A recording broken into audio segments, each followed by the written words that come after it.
Hello everyone, एक बार फिर से आपका स्वागत है हमारे इस चैनल पे, जहाँ पे आज हम आपके साथ डिस्कस करने वाले हैं slip system of book keeping. Book keeping का स्लिप सिस्टम क्या होता है।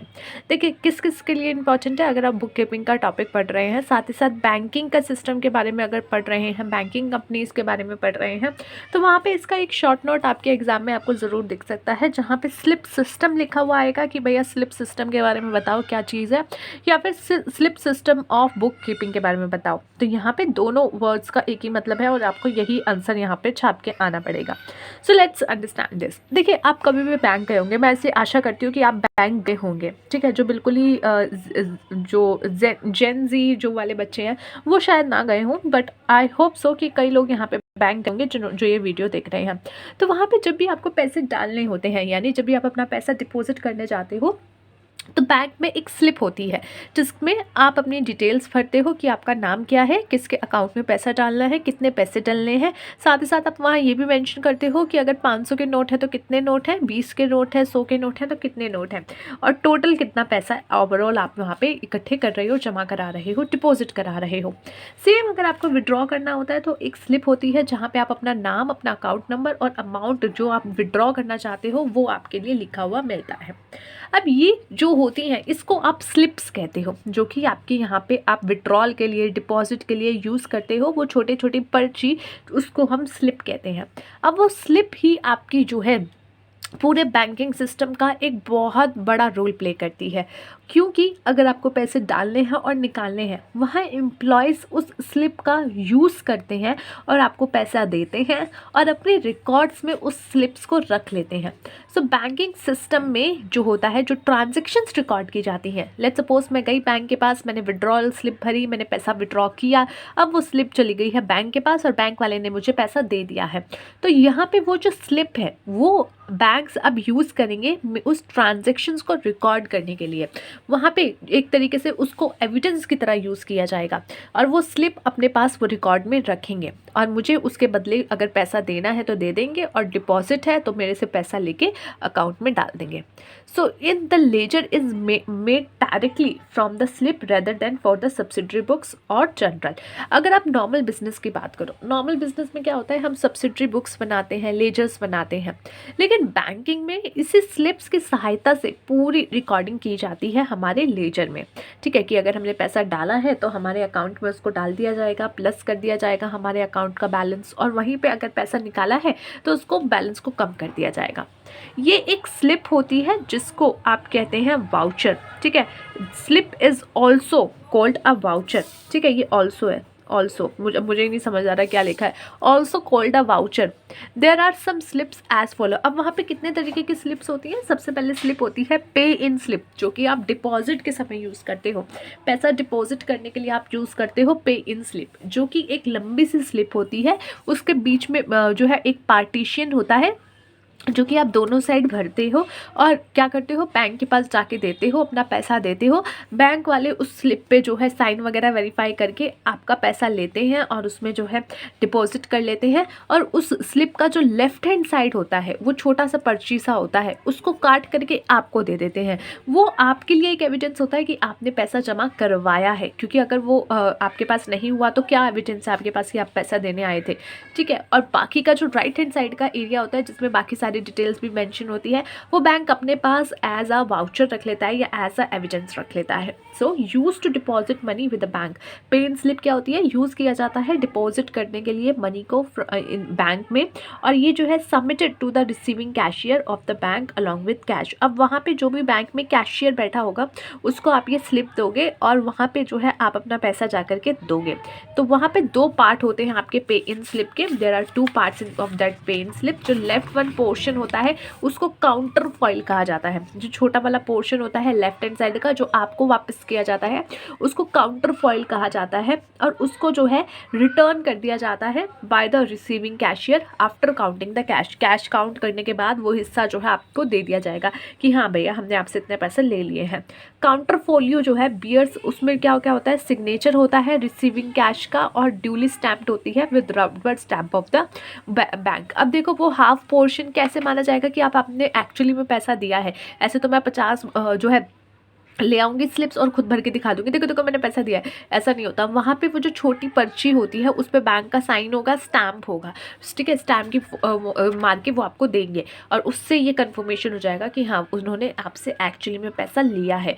तो कैशियर क्या करेगा, कैशियर जो भी बैंक में बैठा है वो आपसे पैसा लेगा, आपसे स्लिप लेगा, आपके जो है पैसे काउंट करेगा, मैच करेगा कि स्लिप में क्या इतना ही लिखा है ना, अगर उसको लगा हाँ इतना ही लिखा है तो वो पैसे अपना रख लेगा, स्लिप पे अपने साइन स्टैम्प मारेगा और आपको उसका आधा पर्चा वापसी कर देगा जो कि आपके लिए एविडेंस होगा, और बाकी का पर्चा अपने पास रखेगा जो कि उसके लिए खुद के लिए एविडेंस होगा। So the right hand side portion is retained by the banker and its service as the voucher of the bank. It serves as a voucher of the bank. और क्या करेगा, राइट हैंड साइड का अपने पास रखेगा जो कि उसके लिए एज अ वाउचर काम करेगी। अब ये तो बात हुई थी हमारी पे इन स्लिप, जब हम पैसा डालना है, डिपॉजिट करना है, अब पैसा निकालना भी तो हो सकता है। सो वो पैसे कैसे निकलता है, विड्रॉ स्लिप के थ्रू या फिर चेक के थ्रू। तो चेक और विड्रॉल स्लिप आपका दूसरा एक यहाँ पे स्लिप का तरीका है, या आप कह लीजिए कि टाइप है, जहाँ पे पैसा विड्रॉ करने के लिए एक कस्टमर क्या करता है, कस्टमर फिलअप करता है चेक, या तो चेक भरता है या फिर जो है विड्रॉल स्लिप, विड्रॉल फॉर्म वो जो है भर के सबमिट कर देता है। और किसको देता है, ये भी कैशियर को दिया जाता है, और कैशियर हाथों हाथ उसको पेमेंट कर देते हैं।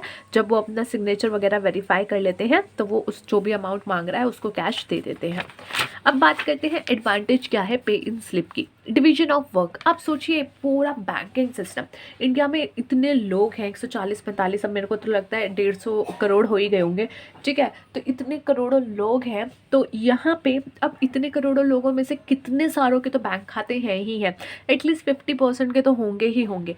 तो वहाँ पे अगर ये सारे लोग बैंक्स में जाएंगे और बैंक वाले को कहेंगे, बैंक वाले भैया मुझे इतना पैसा भरना है, मेरे को स्लिप बना करके दो, ये करके दो, so it is going to be very hard job for them also. आप देखिए, आप बैंक में कई बार चले जाइए, आप SBI बैंक में जाइए, इतनी भीड़ होती है कि भैया उनके पास ठीक से बात करने का टाइम नहीं हो पाता कई बार।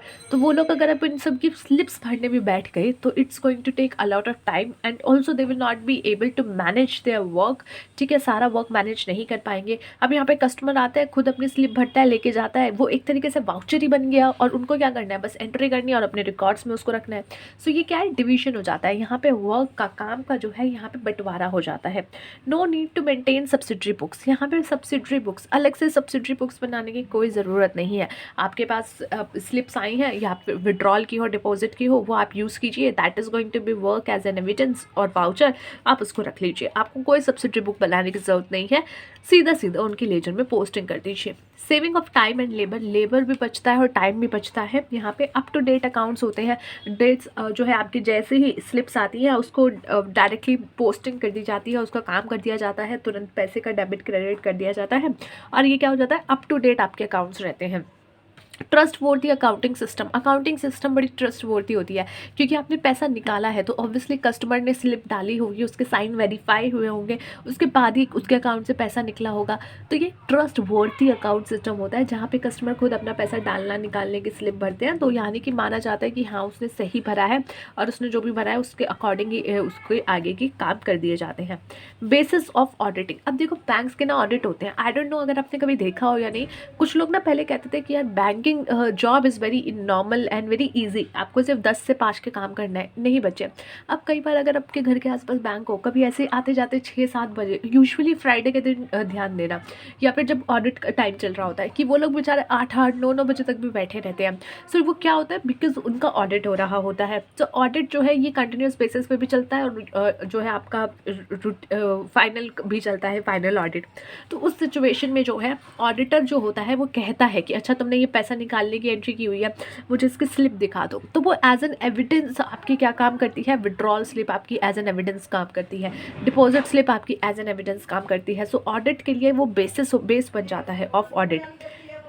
एविडेंस ऑफ अ ट्रांजेक्शन, ये आपकी ट्रांजेक्शन के लिए भी एविडेंस होता है, ठीक है, बेस है आपकी ऑडिट का और एविडेंस का है आपका ट्रांजेक्शन का। डिसएडवांटेज क्या है स्लिप सिस्टम का, सबसे पहले रिस्क होता है लॉस और डिस्ट्रक्शन ऑफ स्लिप। इत्तू सी स्लिप है, इत्तू सी स्लिप है, पता नहीं कहाँ खो जाएगी। तो इत्तू सी स्लिप जो है कहते हैं ना लप्पू सी स्लिप है, तो वो कहाँ गिर जाए, क्या हो जाए, बड़ा उसको जो है कॉटन की तरह एक कहते हैं ना बेबी की तरह उसको संभालना पड़ता है। तो वो सिस्टम है, वो इतनी छोटी स्लिप है कि उसमें बहुत ज़्यादा चांसेस हैं कि वो खो जाए या फिर वो फट-वटा जाए, छोटी सी है, डिस्ट्रक्शन हो जाए, ठीक है? तो वो रिस्क ज़्यादा रहता है। पॉसिबिलिटी है of manipulation and miss appropriation. एक बैंक में पता नहीं कितने लोग डेली जाते हैं पैसा कैश वैश निकालने, डिपॉजिट करने। सो उस सिचुएशन में वहाँ पे 50 स्लिप में से अगर एक स्लिप आगे पीछे कर दी, किसी ने मैनिपुलेशन कर दी किसी एम्प्लॉय ने, तो वहाँ पे वो थोड़ा सा डिसएडवांटेज रहता है कि भैया इतनी स्लिप्स हैं तो ऊपर नीचे कुछ हो गया तो दिक्कत करेगा, ठीक है। Inconvenient to the customer, customer को बहुत इनकन्वीनियंट होता है। Why is it inconvenient? Because there are still many people who don't know how to write और how to read. And if you don't know, मैंने ना एक चीज़ नोटिस किया रिसेंटली, मैंने बैंक्स में कुछ चक्कर लगने पर्सनल काम की वजह से कुछ मैं 3-4 बार गई हूँ, तो वहाँ पे मेरे को हर बार कोई ना कोई ऐसा पर्सन मिला है जिसने कहा कि बेटा ये स्लिप भर दे, बेटा ये विड्रॉल की स्लिप भर दे, या इसमें मुझे पैसे निकालने हैं तो ये स्लिप भर दो। सो यहाँ पे वो लोग इतने ज़्यादा मे बी एजुकेटेड नहीं है जो कि खुद जानते हो कि कैसे स्लिप भरनी है, कैसे फॉर्म्स भरने हैं, तो उनके लिए ये इनकन्वीनियंट हो जाता है। पीपल लाइक अस, हम तो भाई कर लेते हैं, ऑनलाइन आजकल ज़माना है, तो हम लोगों के लिए मैनेजेबल है, but for them it is not manageable right now. Okay, now next and last one is your expensive system. आपने देखा होगा बैंक्स में इतने सारे फॉर्म्स होते हैं डिपॉजिट के और आपके विड्रॉल के। सो उसमें एक अच्छा खासा एक्सपेंस बैंक का लग जाता है, क्योंकि उनको इतने सारे फॉर्म्स यहाँ पे प्रिंट करके रखने पड़ते हैं, चीज़ें रखनी पड़ती हैं। एंड आप देखिए अब ये सारी चीज़ रखनी पड़ती हैं और हर बैंक्स में रखनी पड़ती है। और कुछ लोग होते हैं जो कि एक स्लिप की ज़रूरत होती है तो 2 ही निकालते हैं कि भैया एक गलत हो जाएगी तो एक एक्स्ट्रा होनी चाहिए, because bank is not charging anything for from you, ठीक है। तो इसीलिए यहाँ पे वो आपसे वो स्लिप का जो है एक एक्सपेंस पार्ट आपका कहलाया जाता है बैंक का। I hope you understood this whole topic, guys. Let's see you in the next video. Till then, take care of yourself and take care of your health. Bye.